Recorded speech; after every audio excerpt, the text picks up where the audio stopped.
आदरणीय अध्यक्ष जी, ये बात समझ में आ गई कि विपक्ष इस बिल से सकते में है, परेशान है और इसीलिए वो कुछ ना कुछ बहाना ढूंढ रहा है।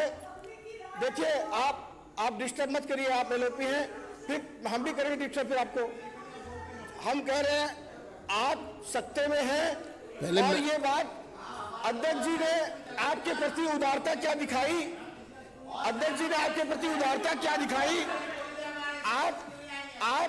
आप उसका फायदा उठाने की चेष्टा कर रहे हैं।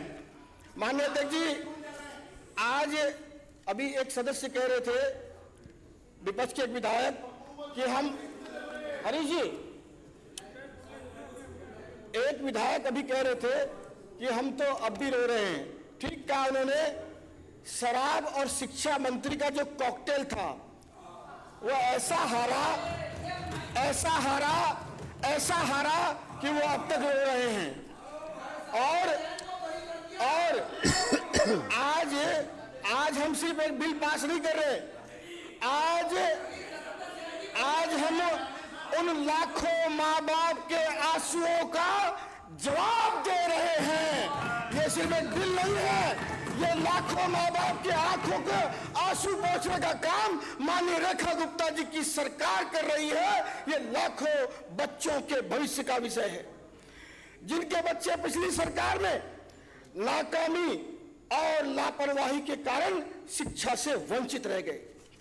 पिछले 10 वर्षों में क्या नहीं हुआ ये गिनना मुश्किल नहीं, क्योंकि कुछ हुआ ही नहीं तो गिनना क्या। सरकारी स्कूल में पढ़ रहे लाखों बच्चों के भविष्य के साथ खिलवाड़ होता रहा। मैं नॉर्थ ईस्ट डिस्ट्रिक्ट दिल्ली से आता हूं अध्यक्ष जी। नॉर्थ ईस्ट डिस्ट्रिक्ट में 1,32,000 बच्चे हैं जो पढ़ रहे हैं स्कूलों में और 48 सरकारी स्कूल हैं बस। अब आप हिसाब लगाइए क्या दुर्गति इन लोगों ने करके रखी हुई थी। भेड़ बकरियों की तरह इन्होंने बच्चों को क्लासरूम में ठूस रखा था। मेरे यहाँ पिछले जब मैं सरकार इनकी थी तब मैंने 5 बार यह विषय सदन में उठाया। भजनपुरा में थाना के सामने स्कूल थे, जन कल्याण स्कूल, उस स्कूल में ओटा केबिन में ये पढ़ते रहे। आज तक वाले डीडी न्यूज वाले गए तब इन्होंने उसको उठा के एक दूसरे स्कूल में ट्रांसफर कर दिया, फिर तीसरे में ट्रांसफर कर दिया। उन बच्चों को किराएदार की जिंदगी बना दी इन लोगों ने। और ये किसी भी सभ्य समाज के लिए एक आपदा से कम नहीं है। मुस्तफाबाद में एक बार गया मैं, जो अभी वर्तमान हमारे मोहन सिंह बिष्ट जी की विधानसभा है। मैंने दुनिया का एक अजूबा दृश्य देखा। एक क्लास में 2 तरफ 2 दीवार में अलग अलग बोर्ड लगा हुआ था। आधे बच्चे का मुंह इस तरफ, आधे बच्चों का मुंह उस तरफ, पार्टीशन भी नहीं था और बच्चे दोनों क्लास में पढ़ रहे हैं।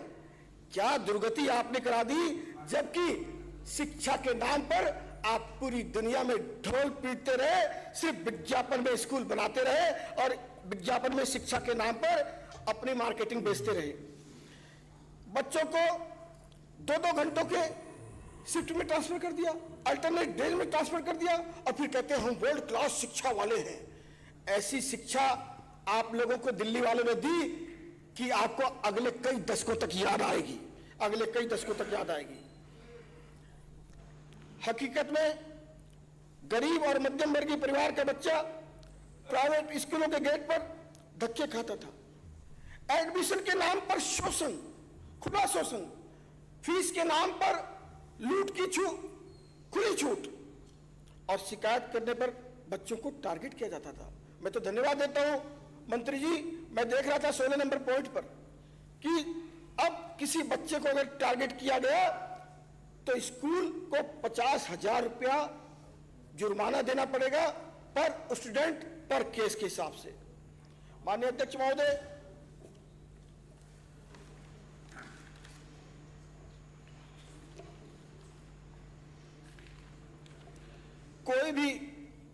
ये कोई आइसोलेटेड घटना नहीं थी, ये एक संस्थागत अन्याय चल रहा था जहां सरकार आंख मूंदे बैठी थी और प्राइवेट स्कूलों को खुली छूट मिली हुई थी।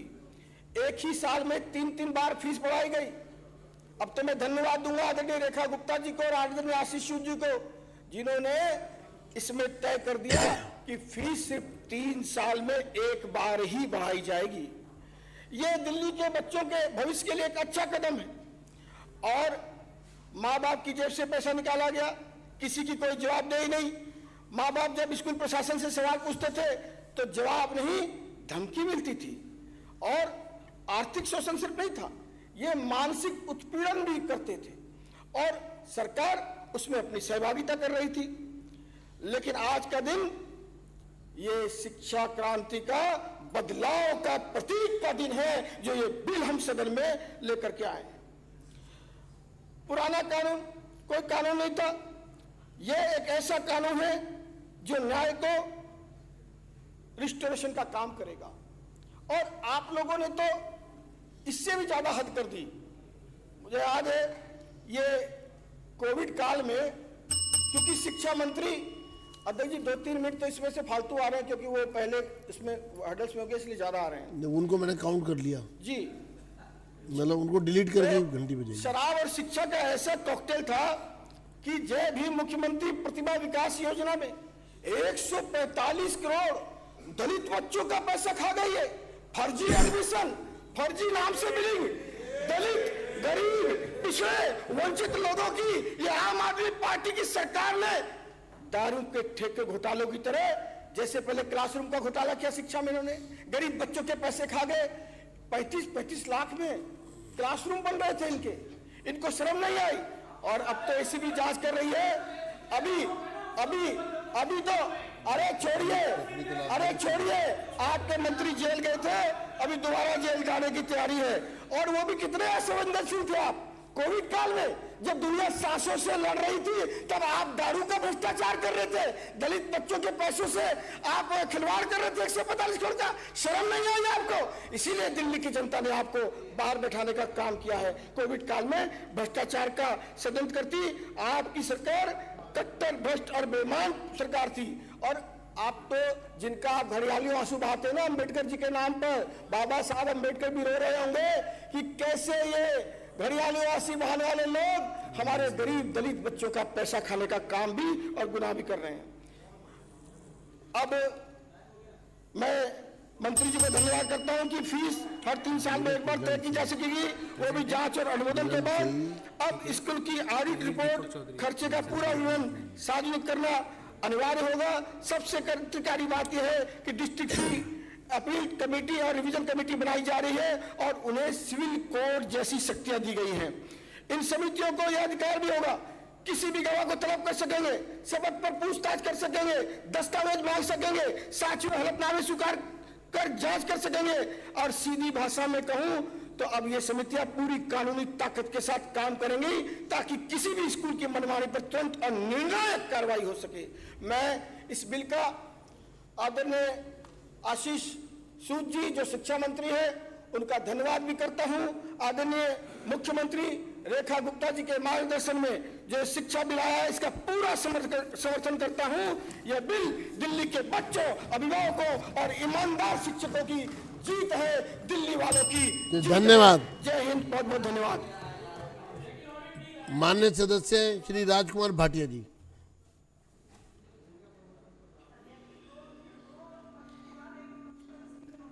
वो टाइम भी तो काउंट होगा जो आप शोर मचा के पूरा डिस्टर्ब करते रहते हो। वो नहीं तो एक आदमी बोल लेता ना तुम्हें। चलिए आगे चलिए। आदरणीय शुरू करिए।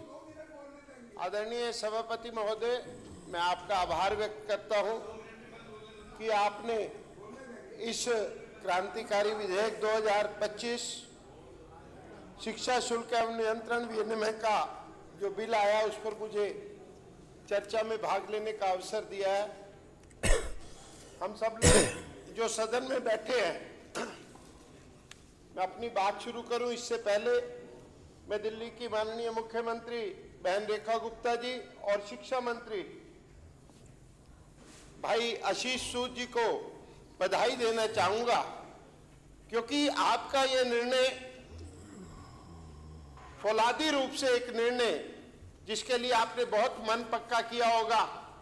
और कल हमारी बहन आतिशी जी कह रही थी कि आपका इससे संबंध है, उससे संबंध है, तो संबंध तो आपके भी बहुत सारे शिक्षा जगत के लोगों के साथ रहे, लेकिन आपने उस शिक्षा जगत के लोगों को केवल ऑडिटर बनाकर वहां भेज दिया था।